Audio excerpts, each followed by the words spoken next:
How you gonna fall asleep on your birthday? Anyway, it's your boy.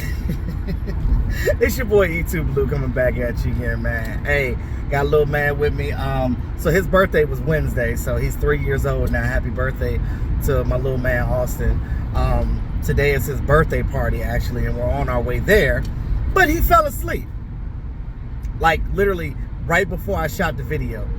Right before I turned the video on to record it, he fell asleep. Anyway, shout out to Austin. But I did want to come in the video real quick and talk about this wide receiver core, right? So I know a lot of people were upset about Amari Cooper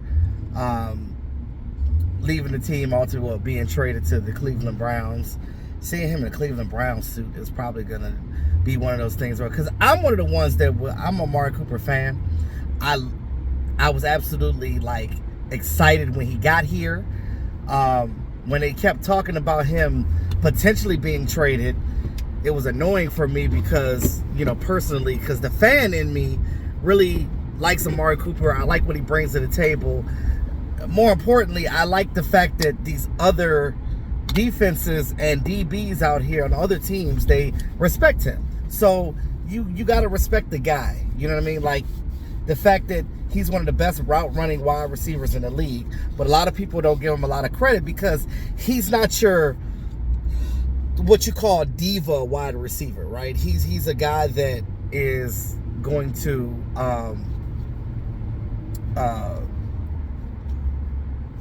he's not going to complain, right? And that's what we wanted.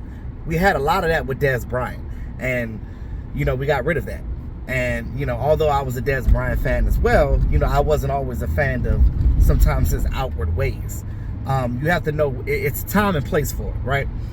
We know that Amari Cooper is a guy that's kind of low key. He doesn't really talk much, but when he's with his people or doing his thing, that's when you really hear him as a person. Like, you actually like hear how he talks around his people. He's boisterous around his people, but like, he's an introvert when it comes. He's not a real media guy. You know what I mean? So that's why, like, in the media, we don't hear much about him. And when he does talk, it's kind of just like, blah, blah, blah. He gets to the point and keep it moving. It's never oh, I'm going to sit here and have a conversation with you. But I will say this. The question is, will CeeDee Lamb step up, or can he, or is he able to step up as that number one wide receiver with the absence of Amari Cooper? Now, take in mind that I really think that CeeDee Lamb can do it. I know he has the mentality. I know he has the talent. I know he's mature enough to step up to that next level. Granted, Dak put his locker next to him now. Well, CeeDee Lamb moved his locker next to Dak now, so they have that more of a rapport now. Now, I will say this. Defenses are going to attack the Cowboys because you know that your number one wide receiver, every team wants to shut down that number one. Now, we've seen CeeDee Lamb get shut down in games that Amari Cooper wasn't playing last year when he was acting as the number one. That's the problem. And he didn't have really good production at all in the game. Almost invisible in the game last year when these teams were literally like targeting him and getting him out of the game. So as they're getting him out of the game, what are the rest of the wide receivers tree gonna do? So this is the thing that worries me, right? I'm not saying that CeeDee Lamb can't do it. I think that he will be a great number one, but who's your number two? Who's your number three? Are these guys capable of stepping up and handling the one-on-ones that they're going to get if CeeDee Lamb is bracketed? So when you had Amari Cooper out there on the field,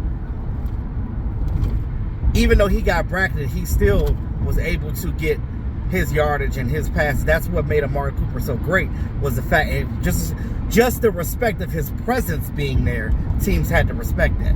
So they couldn't double team CeeDee Lamb. They couldn't double team Michael Gallup and Cedric Wilson and so on and so forth. So going into this season, you don't have Amari Cooper because he's traded to the Browns. You don't have Cedric Wilson because he signed with the Dolphins.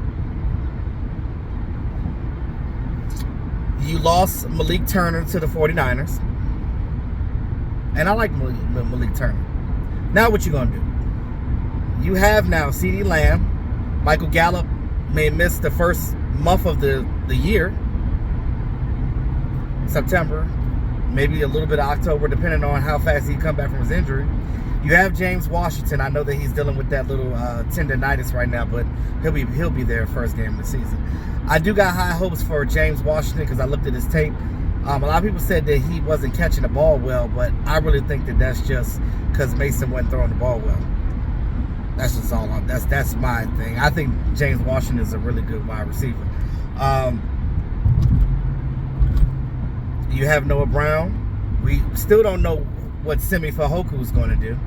TJ Vasher, he's my pet cat this year. But again, like, I'm rooting for him, but that guy's got to put some weight on him. You're 6'6", 210. Yo, that's a lot of height to be that weight. Like, you got to gain some weight, like, because you're going to get crushed coming up that middle. But he has big playability because he has an 84-inch wingspan. But you can't gun on that because we haven't seen what he can do. We only know what we know. You know what I mean? We know CeeDee Lamb. We know Michael Gallup, but he's not going to be there the first game of the season or first month of the season. Who else do you have? So, you got James Washington, you got Noah Brown, and you got these undrafted guys with Simi Fehoko, behind Simi Fehoko.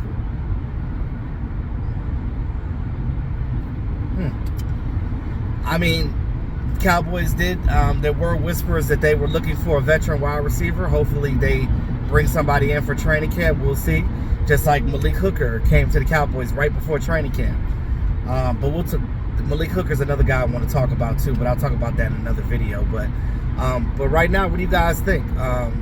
Because when you look at it right now, if we had to play a game tomorrow, our wide receiver core is not looking all that spectacular right now. You know, you got rid of Amari Cooper, but what did you gain?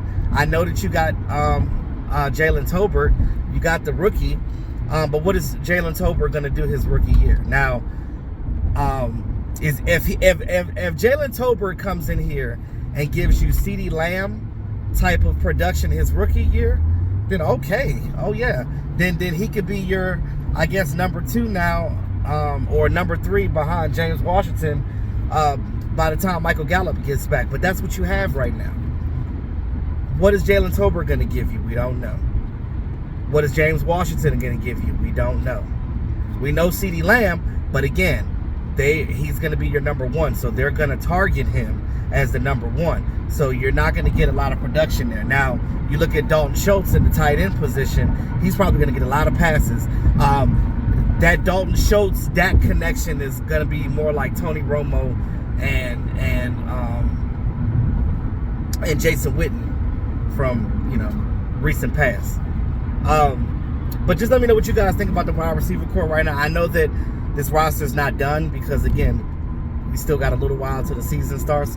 We haven't got to training camp yet. I'm pretty sure they're probably going to go out and get a veteran wide receiver. But until then, we'll get back to that. But real quick before I end this video, I do want to say I was watching some older Dallas Cowboy games from when Tony Romo played, and I was looking at a lot of these games that we were getting our butts whooped in. Wasn't the offense, it wasn't Tony Romo, because Tony Romo did what he could. It's that defense, man. And I'm telling you, in the trenches, we have always gotten our butts whooped in the trenches. Getting gashed up. I was watching that Rams game. I forgot what year that was. But Zach Stacy, it was the Rams game where I think we won the game, but we were down 21-0 before we even scored. DeMarco Murray fumbled the ball, and then I think Tony Romo threw an interception or whatever, trying to get the ball out to Dez Bryant. But when you look at that situation, I'm just like, our offense got us back into that game. But that defense, I don't know who was a defensive tackle. And this is when Dallas was not drafting defensive tackles. This is why I tell you guys, to win games, you have to strengthen your trenches, your offensive and defensive lines. Those are the most important things. They're not the sexiest positions, but your interior defensive line and your offensive line are 2 most important things to build to get your team over the hump. You can have an average quarterback, but if you have a great offensive line, you can do a lot. So that's what I'm saying. Do Dak some credit, and don't waste Dak's career by not fixing this offensive line, by not fixing this interior defensive line. I know that we got some guys now, but when I go back and look at those games before, Dallas just has to continue to start to pay attention to the defensive tackles, because you need a space eater. You need guys in that middle to stop the run. We were getting Zach Stacy ain't even in the league no more. We were getting gashed by Zach Stacy. I was looking at that game like, come the hell on. And y'all had Austin Davis. That was when the Rams had Austin Davis as a quarterback because of their injuries, or when Matt Stafford got injured. And you just in there like, I mean, Sam Bradford, not Matt Stafford. He's there now, but not before. When Sam Bradford got injured, and when they put in Austin Davis at that time, and I'm just like, God, you're getting your ass whooped by Austin Davis and Zach Stacy. Whew. But again, Tony Romo had to come back and bring that offense back in there. When I go back and look at that, I'm just like, this is the reason why we ain't won shit, because we were not paying attention to the trenches. I hope the Dallas Cowboys realize that now, with now finally drafting defensive tackles and doing things with defensive tackles. But that's important. And let's see what they do this year with stopping and running. If the Cowboys are able to slow down opposing teams' offense and their running game, we'll be fine. But in the meantime, between time, we're almost pulling up at Austin's party. Got to get him up. Hopefully, he'll be ready to party. Happy birthday, my son. Love you, man. But in the meantime, like, share, subscribe to the channel. Hit that notification bell. It's your boy E2 Blue, always keeping it real. Y'all have a great Memorial Day weekend.